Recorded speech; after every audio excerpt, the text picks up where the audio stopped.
Okay, let's just admit it, right? Uh-huh. You know the feeling. There's something going on up there in your nose. Yeah. And the urge to just, well, deal with it.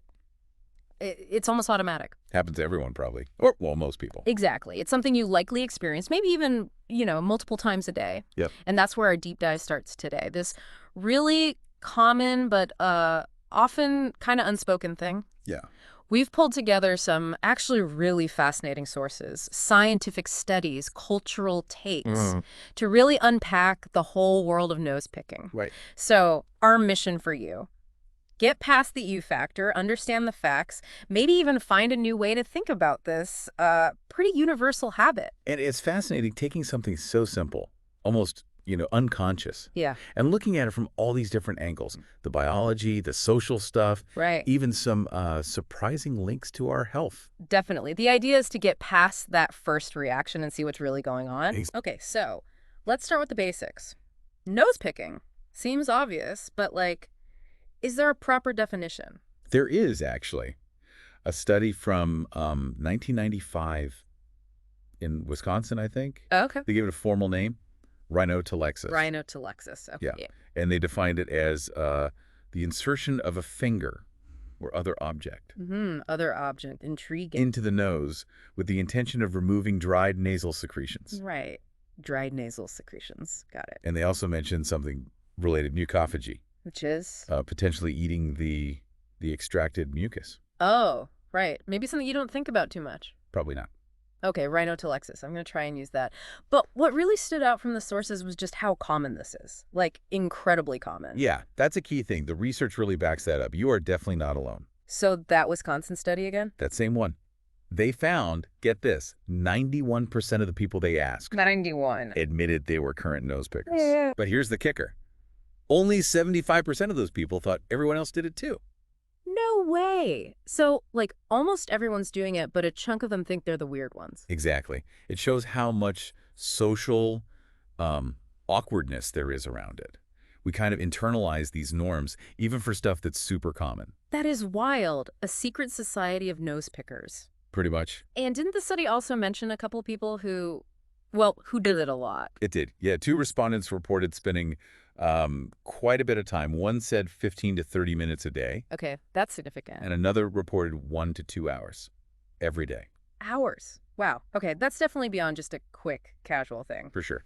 And those cases, while extreme, they sort of hint at the underlying reasons why we do it at all. Right, what's actually happening inside the nose. Well, think about what your nose does constantly. It's our air filter, basically.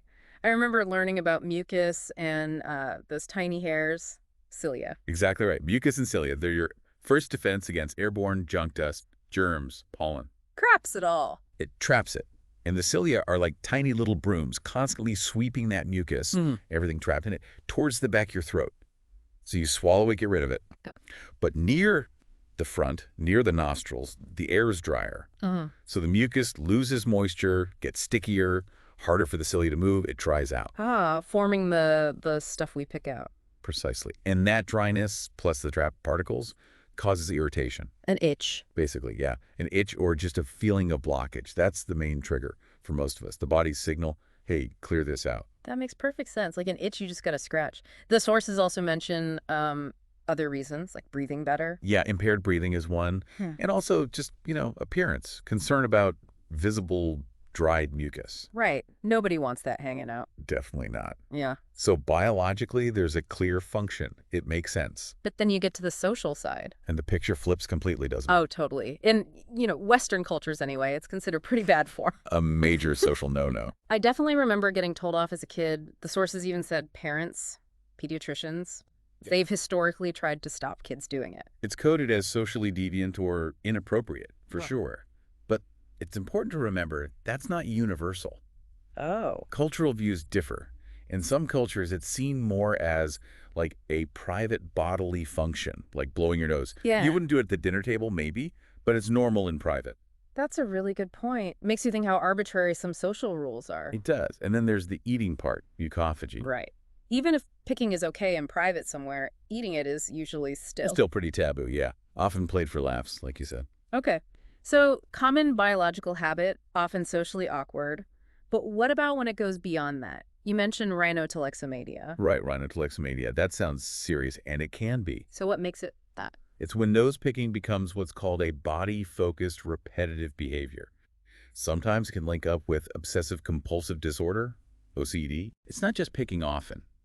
It's the frequency, the intensity. Mm-hmm. It causes real distress or gets in the way of daily life, Yeah. work, socializing. It's compulsive. Right, moves past habit into something more problematic. Exactly. And this is key, that 1995 study. It stressed that most nose picking doesn't reach that level. Not even close for most people. Okay, that's reassuring for, well, the 91%. Yeah. But for people who do struggle with rhinotillexis, are there ways to manage it? Yes, definitely.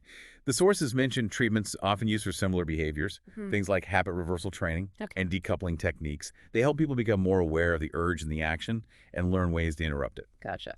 Okay, let's switch gears slightly. What's actually in that stuff we're removing? You mentioned microorganisms. Oh, yeah. Your nose and the mucus, it's teeming with microorganisms, bacteria, viruses sometimes. So hand washing seems pretty important here. Absolutely crucial, especially if you're sick. Yeah. Picking your nose, then touching stuff, or people. Classic way to spread germs. Makes sense. We hear about covering coughs and sneezes, but maybe less about, keeping fingers out of noses when contagious. It's definitely part of the same hygiene picture. And can picking actually damage the nose itself? It can, yeah. Dirty fingers, sharp fingernails, Mm-hmm. they can cause little infections inside the nose. Ouch. And nosebleeds, that's apparently the most common issue, especially for kids. Right.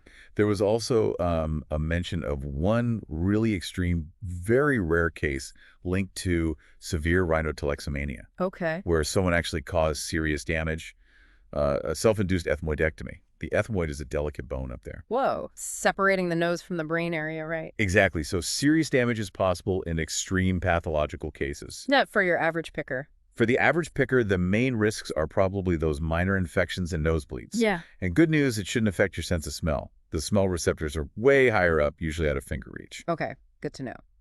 So mostly minor risks, be clean. Got it. Now, this next bit, this really made me pause. The Alzheimer's link. Yes. This is interesting and definitely needs some careful framing. It sounds potentially quite scary. What's the research? So research from Griffith University, done in mice, found that a specific bacterium, Chlamydia pneumonia, could travel up the olfactory nerve, the nerve for smell, from the nose into the brain. Right. And they suggested that damage to the nasal lining, potentially from nose picking, might make this pathway easier for the bacteria. And in the brain. In the mice, the bacteria seem to trigger the production of amyloid beta protein, which is a marker associated with Alzheimer's disease. Okay, wow. So the source quoted one of the researchers, Dr. St. John, basically saying, don't pick your nose or pluck hairs. That's the advice, yes. Yeah. The idea being protect that nasal lining, keep the barrier intact. But how solid is this link?